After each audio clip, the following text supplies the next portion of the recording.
Vistana mandatory resorts or mandatory weeks, mandatory VOIs. What are they? I'm going to explain it right after this.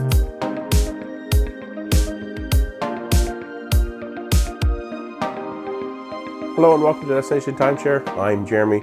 Today, just a quick video talking about mandatory weeks, mandatory resorts, mandatory members with Vistana signature experiences. I'm mainly also creating this video today as a reference that I'll be pointing back to in a number of future videos about Abound by Marriott Vacations and also Vistana signature experiences.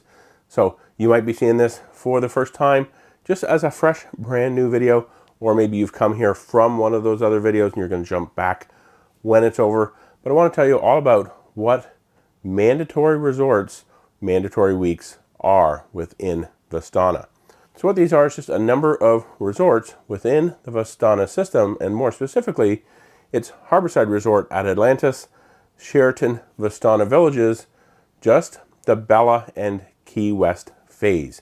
The other two phases there are not considered mandatory. Then you have Westin St. John, the Virgin Grand or Hillside section or phase only. Then you have the Westin Ka'anapali Ocean Resort Villas, the Westin Ka'anapali Ocean Resort Villas North, and the Westin Kierland Villas in Phoenix, Arizona. So that's the resorts that are mandatory. If you own a week at one of those resorts, these are all weeks-based ownerships or weeks-based VOIs, and a VOI is considered a vacation ownership interest. It's what Vistana calls it. We'll just refer to it as VOI. So if you own a VOI a week at one of those properties, you have to essentially be in the Vistana signature network. There's no real way to get out.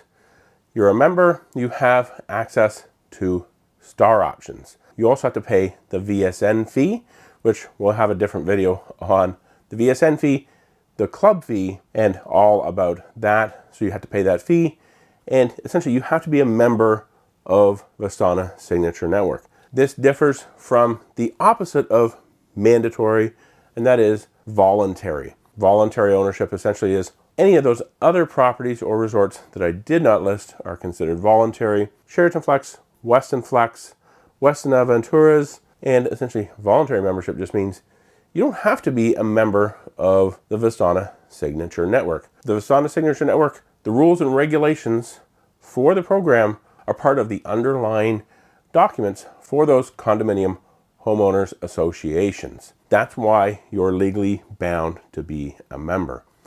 The other resorts, they don't have those Vistana rules and regulations written into their governing documents, so you're a voluntary member.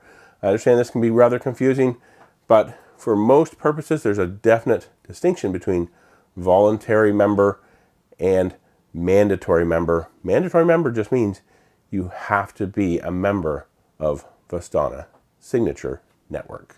Okay, so just a short video here today, kind of talking about mandatory membership in the VSN and kind of comparing that a little bit to voluntary ownership or voluntary membership. If you have any questions about this, I can try and explain it even better if you leave some questions or comments down below. And if you like this video, please be sure to give it a thumbs up. Really does help out these videos. And to see more videos all about timeshare, check out the description box below. And if you want to see another video about the Vistana signature network, I'll put a link to one right up here, so check that out. Also, don't forget to subscribe. And until next time, remember, the best destination is always a timeshare.